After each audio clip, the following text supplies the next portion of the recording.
शक्तिः श्रीमद्हनुमान् कीलकं श्रीरामचन्द्र प्रीत्यर्थे जपे विनियोगः अथ ध्यानम् ध्यायेदाजानुबाहुं धृतशरधनुषं बद्धपद्मासनस्थं पीतं वासोवसानं नवकमलदल स्पर्धिनेत्रं प्रसन्नं वामाङ्कारूढसीता मुखकमलविलल्लोचनं नीरदाभं नानालङ्कारदीप्तं दधतमूर्जटा मण्डलं रामचन्द्रं चरितं रघुनाथस्य शतकोटिप्रविस्तरम् एकैकम् अक्षरं पूसां ममापातकनाशनम् ध्यात्वा नीलोत्पलश्यामं रामं राजीवलोचनं जानकी लक्ष्मणोपेतं जटामुकुटमण्डितं सासीतूणधनुर्बाण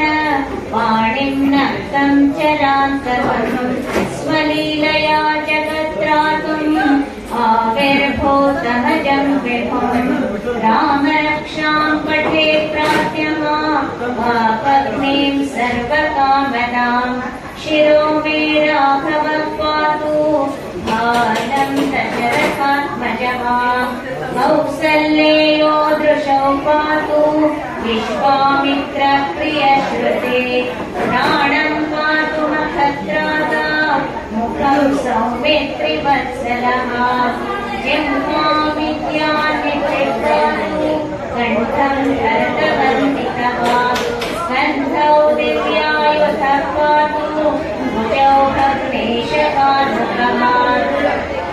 करौ सीतापते पातु हृदयं जामदग्न्यजे मध्यं पातु करध्मौसि नास्तिं जाम्बवदाश्रयः सुग्रीवेशकटे पातु सखिनी हनुमत्प्रभुः पूरूरपुत्रमः पातु रक्षकुलविनाशः जानुनी सेतुकृत् पातु जङ्घेदशमुखान्तकः पादौ विभीषणश्रीधः पातु रामोऽखिलं वपुः एतां रामबलोपेतां रक्षाम्य सुकृतिव्रते सचिरायुः सुखी पुत्री विजयी विनयी भवेत् चारिणश्चद्मचारिणः न द्रष्टुमपि शक्तास्ते रक्षितं रामनामभिः रामेति रामभद्रेति रामचन्द्रेति भास्करः नरो न विद्यते वावयकं मुक्तवीरामचन्द्रं दैत्यर्थे जपयोगः अथ ध्यानम् ध्यायेदाजानुबाहुं धृतशरधनुषं बद्धपद्मासनस्थं पीतं वासोवसानं नवकमलदल स्पर्धिनेत्रं प्रसन्नं वामाङ्कारूढसीता मुखकमलविलल्लोचनं नीरदाभं नानालङ्कारदीप्तं दधतमूर्जटा मण्डलं रामचन्द्रं चरितं रघुनाथस्य शतकोटिप्रविस्तरम्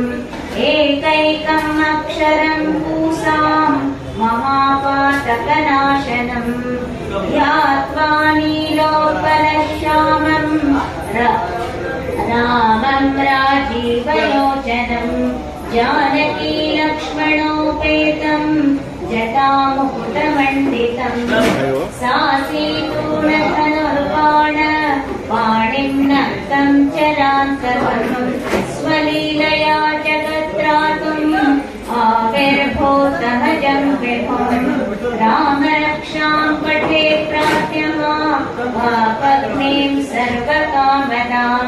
शिरो मे राघवः पातु बालं दशरथात्मजः कौसल्येयो दृशौ पातु विश्वामित्रप्रियः